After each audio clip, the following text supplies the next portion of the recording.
विजय दीवान जी, vice chancellor जी, मोहन भाग industrialist बहनों भाइयों, आज भगवान विश्वकर्मा जी के जन्म पर हम उनको मेरे सामने दिखाए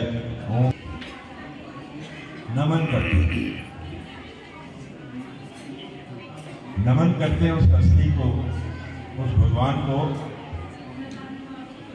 जो संसार के रचयिता हैं, जिन्होंने विश्व को बनाया है।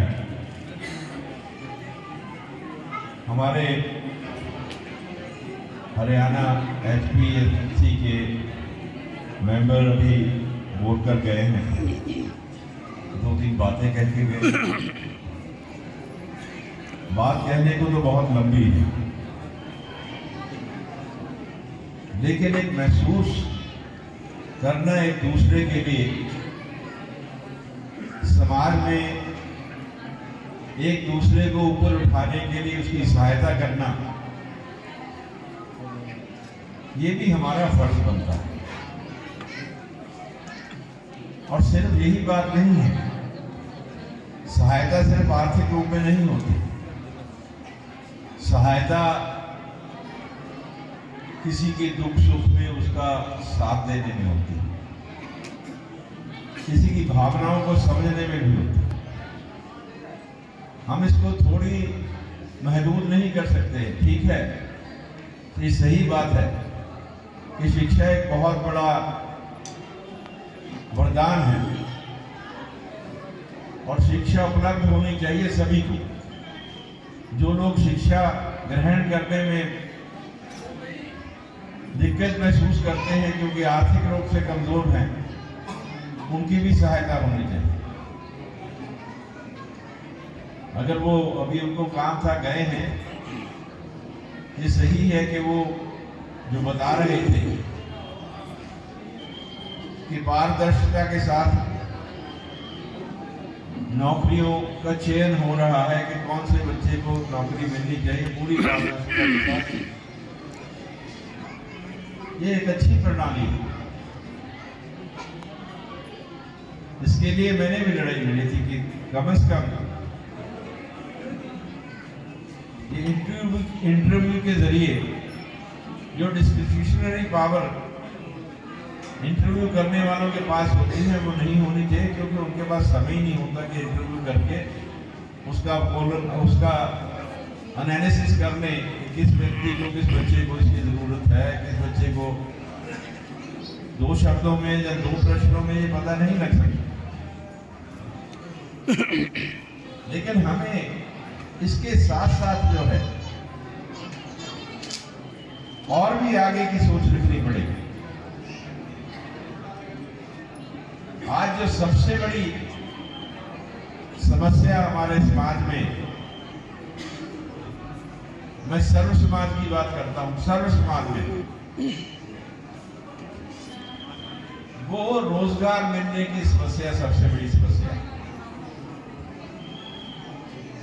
और आज अगर बेरोजगारी है तो वो किसी एक व्यक्ति की वजह से नहीं है, हम सब जिम्मेदार हैं। हमें सभी को उसके रोजगार उपलब्ध हो, उसके लिए एक संघर्ष करना पड़ेगा। मेरी बच्ची यहाँ पे जो माइक पे बोल रहे थे, उन्होंने IMT के बारे में बात करी, क्योंकि रोजगार के साथ मैं जुड़ा हुआ हूं। मुझे मालूम है कि रोजगार की वजह से पूरे घर में खुशहाली आ सकती है। सरकारी नौकरी मिले तो नथिंग लाइक इट, बहुत ही अच्छा है। ना भी हो नौकरी मिले तो भी अच्छा है कम से कम, लेकिन हर घर में किसी न किसी तरह का रोजगार हर बच्चे को मिलना चाहिए, ऐसी आशा है। जरूरी नहीं कि हर आशा पूरी हो, लेकिन आशा है कि ऐसा होना चाहिए। तो IMT कोई खास बहुत बड़ी उसमें लिखने पढ़ने की जरूरत नहीं है। IMT एक साधन है, उस तरफ एक स्टेप है, एक कदम है जो हम एक कदम आगे बढ़ सकते हैं उस लक्ष्य को पाने के लिए कि हर घर में रोजगार आ जाए। आईएमडी एक ऐसा साधन है जिसके जरिए कुछ हो सकता है। क्योंकि आईएमडी से मेरे को पर्सनल कोई फायदा है। मेरे लर्निंग फ्रेंड जो भी मेंबर हैं उन्होंने कहा था कि किसी मंत्री के रिश्तेदार या किसी विधायक के रिश्तेदार या किसी ऑफिसर के कहने से या मुख्यमंत्री जी के कहने से कोई नौकरी नहीं दी जाती है। लियाकत को परख कर जो लियाकतवान है उसको नौकरी दी जाती है। बड़ी अच्छी बात है। मैं सहमत हूं इस बात से कि किसी का हक नहीं मारा जाना चाहिए, लेकिन हमें ऐसे इदारे पैदा करने पड़ेंगे जिससे कि हम उन बच्चों को, आप शायद हैरान होंगे कि हम जब नौकरी की बात करते हैं तो एक एक नौकरी के लिए हजारों बच्चे अप्लाई करते हैं। हजारों में से एक बच्चा लगता है।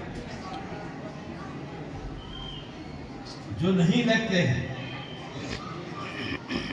वो भी डिजर्व करते हैं, उनको भी नौकरी की जरूरत है। सबको नहीं मिल सकती, लेकिन ऐसे इदारे पैदा होने चाहिए जिसमें बहुत ज़्यादा लोग नौकरी ले सकें। और आईएमडी का मतलब यही था कि हमारे इस इलाके में, अम्बाला शहर में, गांव में कुछ नहीं तो 15-20 हज़ार नौकरी मिल सकती थी। इसलिए इसकी तरफ संघर्ष कर रहे हैं, जो हमें कई सालों में नहीं मिलेंगे। हम कितने भी प्रयास करते हैं कि हमारे अम्बाला शहर से या अपने गांव से 15-20 हज़ार नौकरियां मिलने, नहीं हो पाएगा, संभव नहीं है। लेकिन इस तरह संभव हो सकता है। कई बार सवाल प्रश्न पूछ लेते हैं, मैं उनका क्या उत्तर दूंगा। मैं तो इतना ही बताना चाहता हूं कि ये मेरा प्रोजेक्ट, मैं इसको क्लेम नहीं करता, मेरा नहीं है भाई, ये आपका है, ये शहर का है, गांव का है। लग जाने दीजिए, लग जाएगा तो सबको फायदा होगा। मेरे को नौकरी नहीं लेनी है, मेरे बच्चों में भी नहीं लेनी। ये मैं अपने लिए नहीं सोच रहा हूँ, मैं भविष्य के लिए सोच रहा हूँ, अपने यहाँ के बच्चों के भविष्य के लिए सोच रहा हूँ। तो मेरी तो ये है कि सब मिलजुल कर लगवाएं इसको, और मैं इसका श्रेय नहीं देता हूँ। मैं कभी नहीं कहूँगा कि मेरे प्रयास से लगा, कोई श्रेय ले इसका, मुझे कोई इतराज नहीं। पर आईएमडी लगने दे, लगवानी है, लगवा के रखेंगे। आज विजय जी ने और आप सब लोगों ने मिलकर जो भगवान विश्वकर्मा जी के परिचितों पर चलने का जो संकल्प लिया है, हम उनके बताए हुए रास्ते का अनुसरण कर सकते हैं, उनके बताए हुए रास्ते में चलने की कोशिश कर सकते हैं। कोई आसान नहीं है, लेकिन मैं इस सब प्रयास में आपके साथ हूँ, हमेशा रहा हूँ, और हमेशा आपका साथ मेरे साथ रहा है। आपने मेरा बहुत स्नेह दिया है, मैं शुक्रगुजार हूँ।